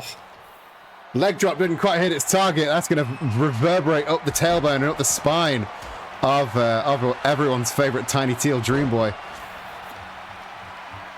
There's definitely an anti-Rue agenda here in this match. Yeah. Joker with the running lariat. And slapping the Joker across his face. I enjoy how just the slap like totally put the Joker out for a minute. He was just like, It was a real hefty slap. yeah, like he needed to reevaluate his Yeah. life for a minute. But a beautiful tornado tiaras, but a grip by the back of the neck. Ooh. Moonsault didn't quite hit his target, but the Joker did land on his feet. That was quite impressive. But, spinning pile driver from the Joker. Rue taking a much needed escape to the outside. Yeah, it was the principle. It was the principle of the slap. Like, sometimes when a small blue head twink slaps you across the face, you need a minute. You need a minute. Yeah. I feel like I'd need a minute. Mm-hmm. Oh. Rue with the leg drop over the top rope there. Joker has found a sledgehammer. No DQs in a triple threat, so this is bad news for whoever sees. But the stun dog millionaire from Rue, right into that sledgehammer. And right between the shoulder blades and the back of the knee as well. The third one, he finally rolls out of the way. He really was not happy about that slap, huh? No. Somebody slaps you, you deck him with a sledgehammer. That's natural. It's natural escalation. And now Joker going a little bit old school. Top rope. Clubbing blow to the back of the head. And a throat chop to get Bob to drop that sledgehammer. Can I share a hot take? You can share a hot take. Shit. That looks shit. Old school looks bad. People like it because The Undertaker does it. Or did it. It's fun when Ricky Starks does it because he grabs his crotch. And that's fun. Yeah, well, we like that. We like Ricky Starks. But not the old stuff. He could just grab his crotch and we'd like it about the same. Yeah, old school is just a bit lame. Yeah. Death Valley driver from the Joker. I mean, it's also just a bit fucking shit in it because it's just like, oh, I walked on the top rope, but somebody held my hand while I did it. Like you ain't Commander, Joker. Do a full rope run and then we'll talk. Yeah. Come on, fucking nerf or nothing. Yeah, it's nerf or nothing. Pop-up Hurricane Rana there by Rue. I would say Rue's getting a second wind, but... Oh, flying arm breaker. Did he get his first wind, or did he just get ganged up on? Attempt at a Hurricane Rana was made into a big Claudio-style uppercut, and Bob hits the spear on the Joker. Now finally reaching for the sledgehammer. Bob gets the cover. But the Joker gets a kick out at one. Holy shit. Crucifix bomb from Rue. A series of throat chops takes the former champ down. I say former champ. Joker is also a former Flippy Shit Division champ. Exclamation point stomp, but a kick from Rue breaks it up. Flying elbow drop right into the face of the fry cook. And now deadlift from the Joker into a flatliner. Ooh. Managing to get the Joker to drop that sledgehammer and then DDTing him straight onto the damn thing. El Camino suplex though from Bob Belcher. And now Bob reaching for the sledgehammer right in the face. God damn, Bob. Oh, that's his money maker. Don't get rid of that. But now, Joker just a standing choke, like almost hanging Bob by his throat. This is a brutal submission attempt. This is horrible. I still hate the Joker. Rue managing to break it up though. I don't know how Bob didn't tap to that. Holy shit. Rue hits the neck breaker to take the Joker down. And a sharp DDT. I feel like if you don't tap to that submission, it's very much go on, how much is this match worth to you? Kill me and go to jail. Is it worth it? Is that what you want? Pump handle fall-away slam into a near fall by Bob Belcher. And yes, I think the Joker would happily kill Bob Belcher to win this match. Yeah, but I think Bob forgot who he was fighting. Yes, Bob definitely forgot who he was fighting. The power play would have worked with anybody else, just not with the Joker. Bob handing out lariats left and right to anyone who will come and get him. And now I think he was going for the burger of the day there, but Rue just one tiny step ahead. And now crossroads from the Joker. I'll have you know it was one big manly step away. Of course. Another code teal from Rue. Deep cover. Bob nowhere to be seen. Only a 2 count. Rue though. Rue has finally got the sledgehammer, but Joker rolling out of the way just in the nick of time. Bob guillotining the Joker off the top rope. And then Bob going for shoulder exploder suplex there onto Rue. It feels like Joker's really trying to steal the victory out from Bob, who's putting in most of the work. Oh, that was a fun little arm drag. Little square dance arm drag there. And Rue hitting the Hurricane Rana on Bob. Going, rising knee strike avoided by the Joker. And, this does not look good. Spinning pile driver once again from the Joker. But Bob's had enough. He's taking apart the stairs, not to hit with anyone. He's just taking the ring apart, apparently. Yeah, I mean, sometimes when I'm in an angry mood, I just want to be a little destructive. Yeah, just want to destroy something. Yeah. Bob, going for the full Nelson, but Joker just about breaking free. Rue on the outside, looking dazed. But no time to rest now because Bob has got the burger of the day locked in. Will the Joker tap? Rue gets there just in the nick of time. Ooh, beautiful reverse. That was cool. Bob has been hitting that judo takedown so many times this match. Saito suplex as well. He's really been doing his martial arts training with Matt. Release German suplex. Rue went flying like a fucking lawn dart. But he's fighting back as best he can. This could almost be considered a handicap match against the poor boy. Oh, right into the throat chop.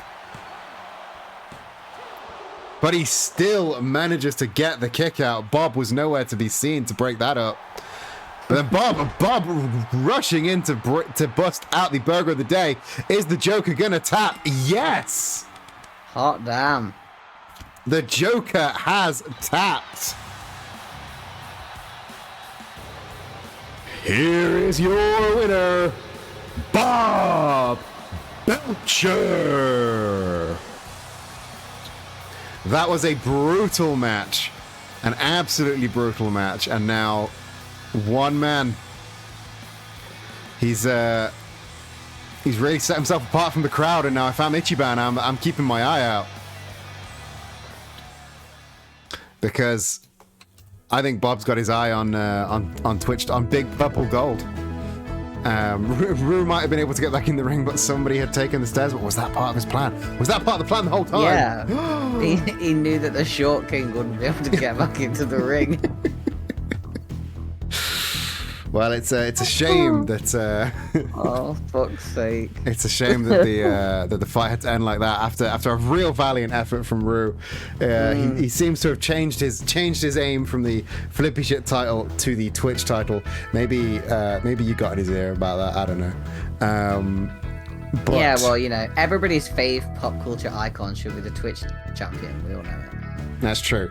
I mean, can you really be Twitch champion if you don't have a Twitch channel?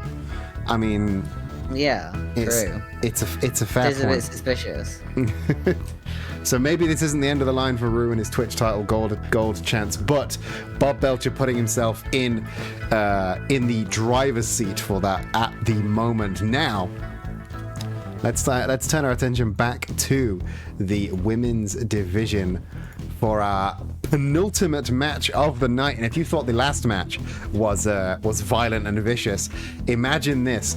Cast your mind back to last week. Yeah. Bridget, Daisy, one-on-one. What happens? How does that match end? You're too stunned to remember. Don't worry, I'll fill in the gaps for you. I'll fill in the gaps for you. Daisy pins Bridget right by the ropes. Bridget grabs the ropes. What happens? Oh yeah. Nothing. That fucked up. Freya. Freya Yeah. continues the count and Daisy gets the win. And Bridget said to me after that match, she said to me after the show, if she's allowed to break the rules, I didn't know I was allowed to break the rules. I want a rematch where I'm allowed to break the rules too. Yeah, I mean, honestly, fair play. So, your next bout. Bridget versus Daisy 2. This time, no holds barred. Get your predictions in now. It's going to be a vicious one. Do you have any insight, or shall we just whiz on down to the ring for the penultimate time this evening? I mean, if I was Bridget, I'd be fucking pissed off. And Yeah. I feel like that would fuel me to rip her head off and spit down the hole. So Do you think Bridget is coming in hot? I think Bridget's got this time. There's only one way to find out. Let's go down to the ring for the penultimate match of the night. This next match is set for one fall with no time limit. Making her way to the ring from England, weighing in at 110 pounds, Bridget.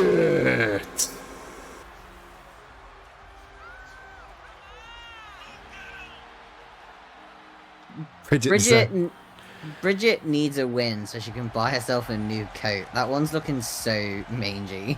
I mean, it's a bit tatty, but it's part of the charm. Yeah. I think I'd still prefer to have a new coat. Maybe. Maybe she does need one.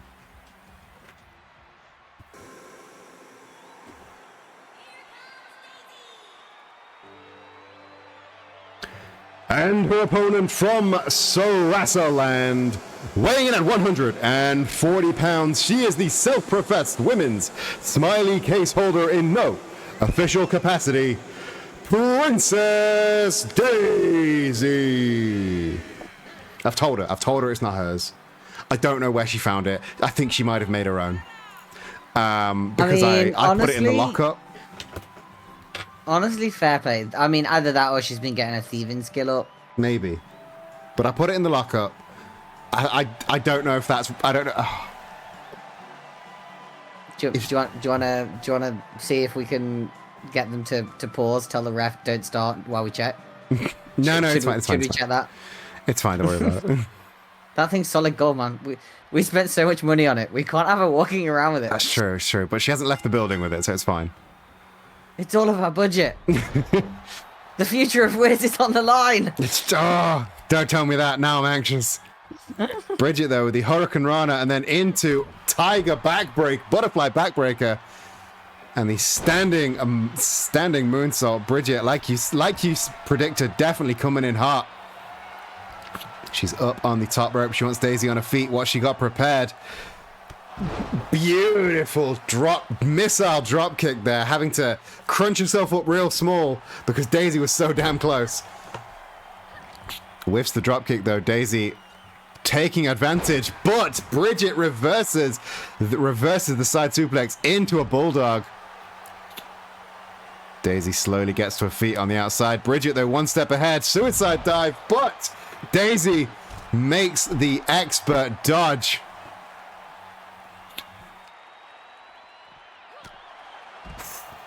Daisy with the brutal forearm strike. The fight is spilled onto the outside. Remember, this is no holds barred, no disqualifications, no ring outs, no rope breaks. Anything goes. The only rule is the fight has to end inside the ring. But Yeah, other than that, they can spend as long as they want on the outside. Bridget fighting back after taking quite an onslaught on the outside. Double leg takedown, double foot stomp. Those stomps never look good. Even with flat shoes. No, they really don't. Suplex onto those very thin mats to the outside.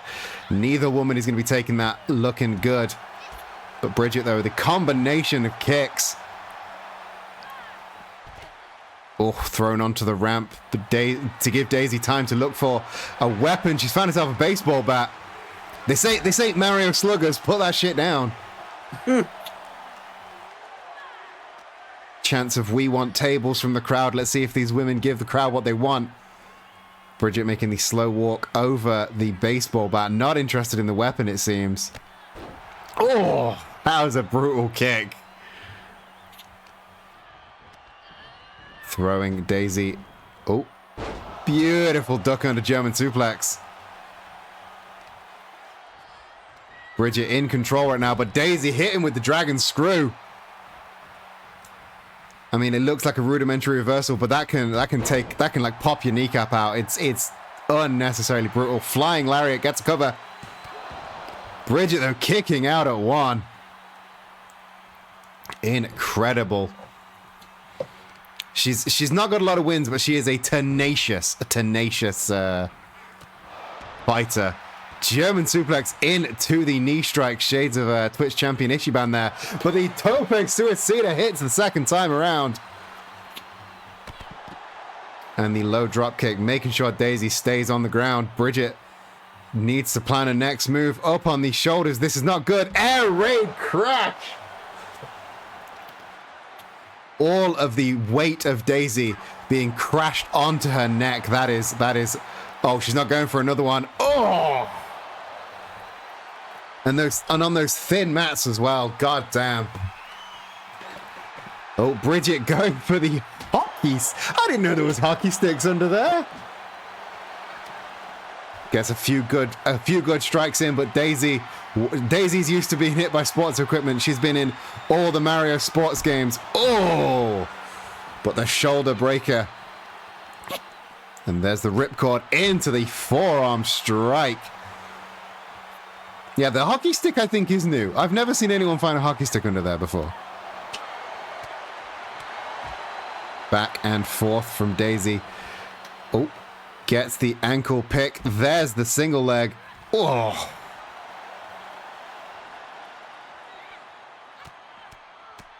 And now Daisy trying to maintain her momentum. What's her next move? Is she going for? She's going for the hockey stick. Oh, but Bridget, one step ahead, grabs it right out of her hands.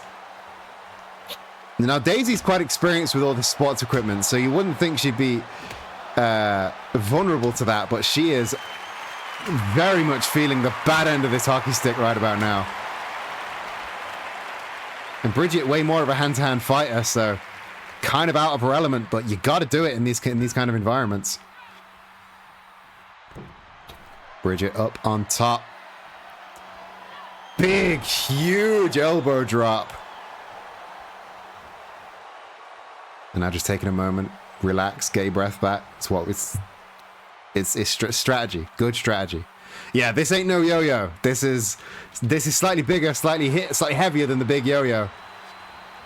Ooh, but Daisy firing back with the tornado DDT. Gets the cover. Bridget, though, kicking out at 2. That was a bit of a longer fall than I was comfortable with. Oh, Daisy driving a knee into the face of Bridget. And now Daisy onto the outside, grabs the baseball bat. This is not good for Bridget. Bridget, they're back on her feet. Oh! Right into the face of Bridget. And now Daisy returning fire for all those hockey stick attacks earlier. And grabs the leg. Manhattan drop from Daisy into the big boot. And the sit-out senton for the finish. Goes back to the baseball bat as Bridget's trying to crawl to her feet. Oh, that is not a fun sight. Oh, low kick from Bridget into the Shining Wizard. Well, less of a Shining Wizard, more of a boom because it was from the back. Now Bridget back in control after hitting that surprise knee strike. Beautiful Hurricane Rana. Daisy on the outside. Bridget going for the Tope Suicida once again. And the standing moonsault. Bridget does not look in a good position right now. She's very slow on her feet, but and I think Daisy's about the same. Oh, gets the bat out of the hands of Bridget. But Bridget rolling out. Oh, Fez press attempt from Daisy countered by Bridget, expertly so. And now back onto her feet. Hurricane Rana on the outside. This is it's not the brutality that we saw in the last match, but it is definitely not a respectful match we're seeing. I mean, that kind of makes sense though. I don't think, to the best of my knowledge, either of these women are particularly like they're not exactly up for hardcore, you know? No, I mean, neither of them signed up for the hardcore, but Bridget with the cover. Neither of them signed up for the hardcore title or any of the Proving Ground matches. But there's clearly still animosity here. Yes, there's definitely. Oh, beautiful sweep there. Colliding with the side of Daisy's head. Oh yeah, there's definitely some bad blood here. And they are not shy about holding that back. Daisy in a very, very compromising position. The slap was unnecessary, but you know, we've satisfying though. We've been over it. Spanish fly off the top rope. Avalanche Spanish fly from Bridget. Can barely make her way up to her feet, but she's going up to the top rope. Oh, this does not look good. Double moonsault, but Daisy at the last second gets out of the way. It could have been disastrous for Daisy, but Bridget plants her onto the ropes and cracks her over the head with that hockey stick. now just wrenching at the legs of Daisy, and she is a kicker. She is a kicker and a kneer. She needs those legs. It's very targeted by Bridget. Bridget back on the top rope now. She's going for it again. She's going for the double moonsault, and it hits its target that time. Spinning like a yo-yo. She gets the cover. Still just a 2 count now. And now Daisy hits the Sarasa slam. Could she turn it around? No! Bridget kicking out at the very last second. These two women are giving it all that they have. And neither one wants to ever say die. But the punt kick from Daisy, that might be all she wrote.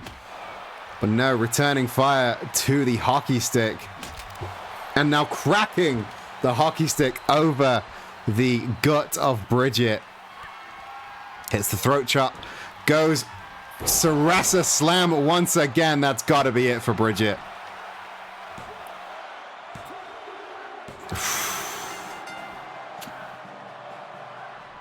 Well, you can't say she cheated this week.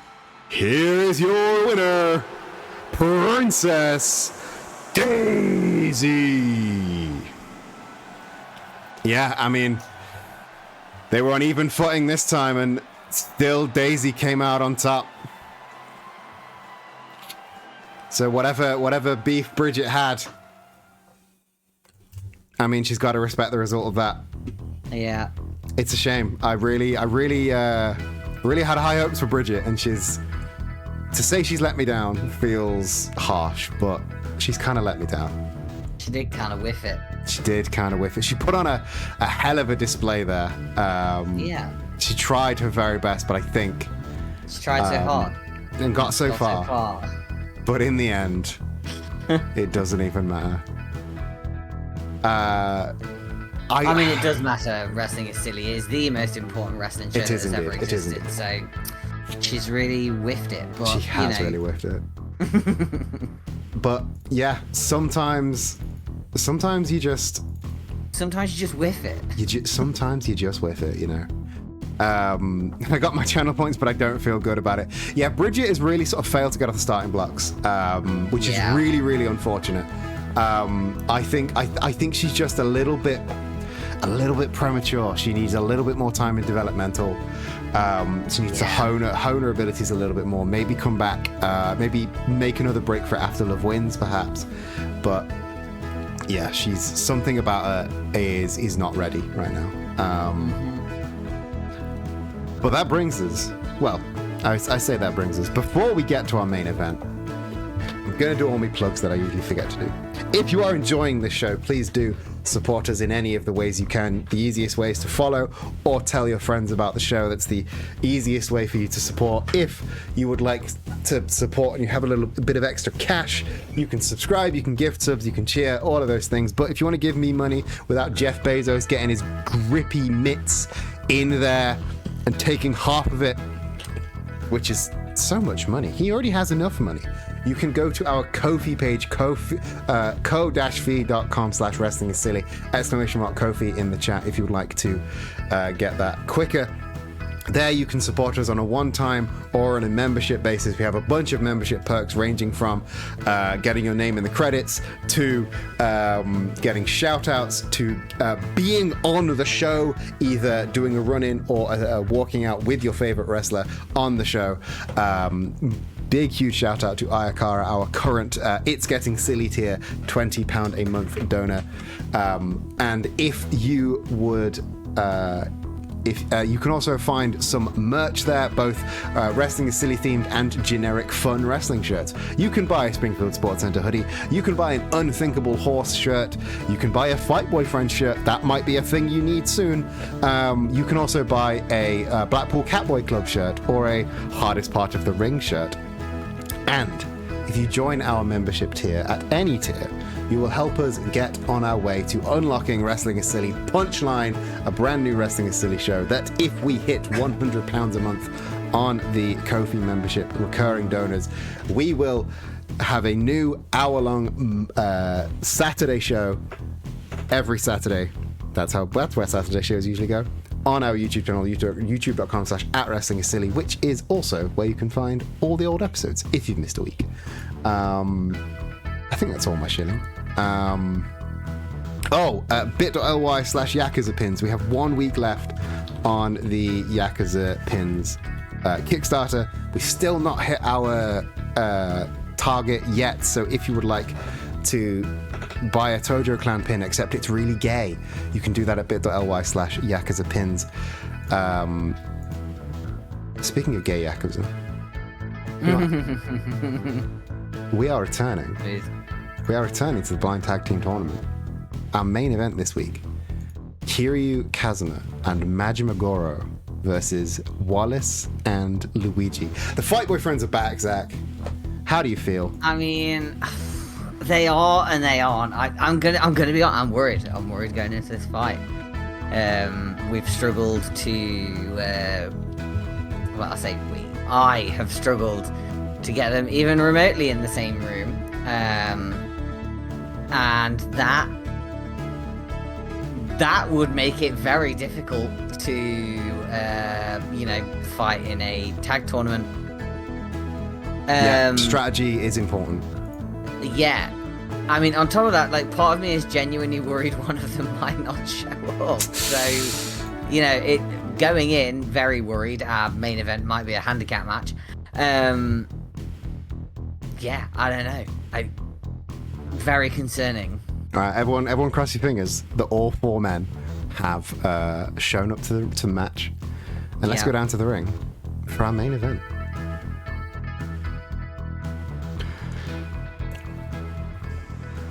Wrestling is Silly, your main event for tonight is a blind tag team tournament quarterfinal.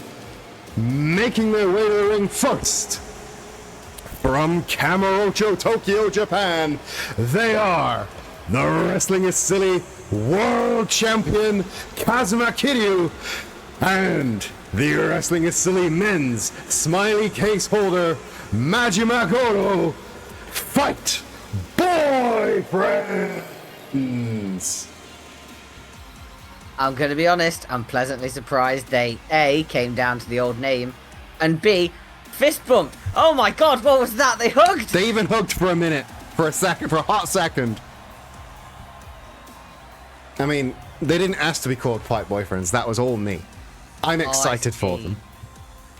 Oh my goodness. Maybe there's conversations I have not been privy to. Secret conversations. Secret conversations. I mean, that does make sense. I suppose I can't be involved in every bit of their personal life. And their opponents first, from a lovely town in northern England, weighing in at 212 pounds of clay that you can't buy anymore, Wallace. It's nice to see chat get really excited for Wallace. Yes, Wallace is definitely the one they're excited for. Yeah. People just don't give this man enough attention. Yeah. Fight Boyfriends are so back. I hope they're back. Could you imagine if they won this? If they won the whole last tournament? Imagine? Kiryu being a double champ. I don't know what I would do with myself. I think I'd just melt into a puddle.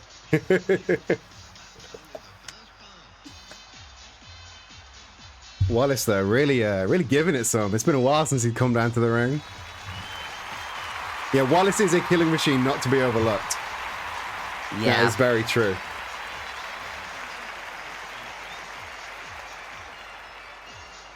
Is this clay toxic? I've never taken a bite out of Wallace, I gotta say.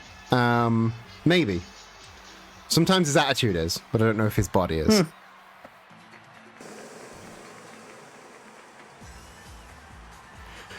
And his partner from the Mushroom Kingdom, weighing in at 220 pounds, Luigi. Are they the men in green? Are they the green machine? Are they mean and green? Only you can decide. I feel like Luigi isn't mean enough for mean and green. Yeah, but Wallace is mean. Wallace is mean, like Luigi is green. Oh, okay, I get They're it. mean and green. I quite like it. I think it was Valerie also suggested for Matt and Bowser Jr. We call them Matt and Brat, which is neat. The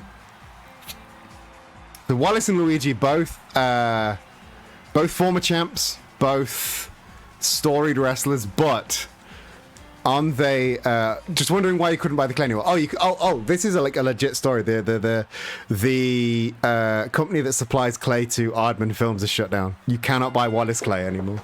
But yeah, the bell has rung on our main event. And yeah, like I was saying, there's two former champs on the Mean and Green side, but on the other side is the current world champ and former tag team champs. Early pin attempt from Majima and an armbar attempt from Wallace. Oh, beautiful takedown there from Majima. Kiryu struggling to get off the mark as Wallace takes advantage and really wrenches at that arm, but now he turns Wallace turned his attention to Majima. Oh, brutal ripcord elbow there from Majima. Luigi rolling out onto the outside. Oh, low drop kick from Majima to Wallace. Kiryu unable to get control of Luigi. But Luigi's lariat attempt not successful at all on Kiryu. Bit of a collision of timing there. Spinning neckbreaker from Luigi. Team Mean and Green having a surprising strong opening part of the match. Dragon suplex from Majima. Or should that be the Like a Dragon suplex? Because he likes a dragon. Yeah. And now Wallace returning back to the ring, unbeknownst to Kiryu, who beautifully flips out of that Saito suplex. Standing Phoenix splash from Majima. That was so smooth. It was indeed. That wasn't as smooth, Kiryu. Well, look, okay, he is a bit of a goof. He is a bit of a goof. Beautiful suplex there on the outside from Majima as cross face strikes hit the face of Kiryu. Kiryu having to pull himself up by the ropes, putting himself in a dangerous position as Wallace hits the spear. Rolling Death Valley driver from Luigi into a bongo solo on the face of Majima. Early pin attempt from Luigi. But now Kiryu snake eyes on to Wallace. And I don't know what that was from Luigi, but I did enjoy seeing it. Luigi is on fire. Luigi's on fire right now. I love this. Yeah. Oh, jawbreaker. I mean, it's very, very concerning as a Fight Boyfriends fan, but it's pretty neat. That it is. And now the kneeling Hurricane Rana from Luigi keeps Kiryu down. Oh. And Majima's back smashed into the steel barricade. Double that beautiful spinning splash from Luigi. Going for a third. 3 is always too many. When will these people learn? Kiryu back up on his feet. Goes for the stomps. Luigi avoids. And there is a beautiful takedown from Luigi. But meanwhile, dragon suplex from Wallace. Small package driver from Luigi. Much to the chagrin of that one Game Theory episode that one time. You know the one. I don't know the one. There was a whole Game Theory episode where they measured Luigi's wang. Wait, sorry, what? Egad slam from Luigi. Imagine with that to break up the pin. There was some Mario Tennis promo shots where wrong trousers from Wallace. Fight my friends in trouble. Yes, there was some promo shots from a Mario Tennis game where Luigi's tennis trousers were very tight and you could see bulge. So wow. Matt Pat made a whole episode of Game Theory about it. My brother in Christ, have you got nothing better to do with your life? This was before he had a kid. It's a different world. Oh, body slam into the elbow drop from Luigi, but Majima hitting the essence of choking. Oh, Luigi unable to break it up. Wallace struggling. Luigi still struggling to break up the cover. Majima will not let go.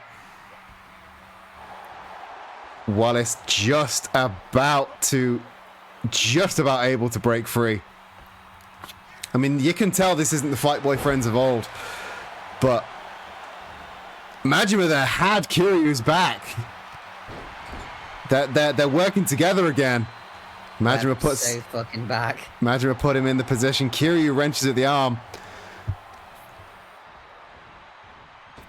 And hell of a knee strike there from Kiryu. Majima attempts to put the essence of choking on Luigi. Luigi one step ahead, crucifix bomb. But Kiryu perfectly changing his attention, hits the Snapdragon suplex. The Snapdragon, I think, is my favourite suplex. It never doesn't look really painful. It is the most brutal looking suplex out there. And Kiryu Majima stops showboating, start hitting. But meanwhile in the ring, beast mode driver. Kiryu gets a cover. Oh my god. And the beast mode driver takes it. We are so fucking back! Here are your winners. Fight, friends. We are so back. Advancing to the semi-finals of the blind tag tournament. Fight boyfriends. What a way to end the night. 100% correct predictions. Well done, everyone. So, your blind tag tournament. On one side, we have Donkey Kong and Karl Marx versus Ichiban and Sub-Zero.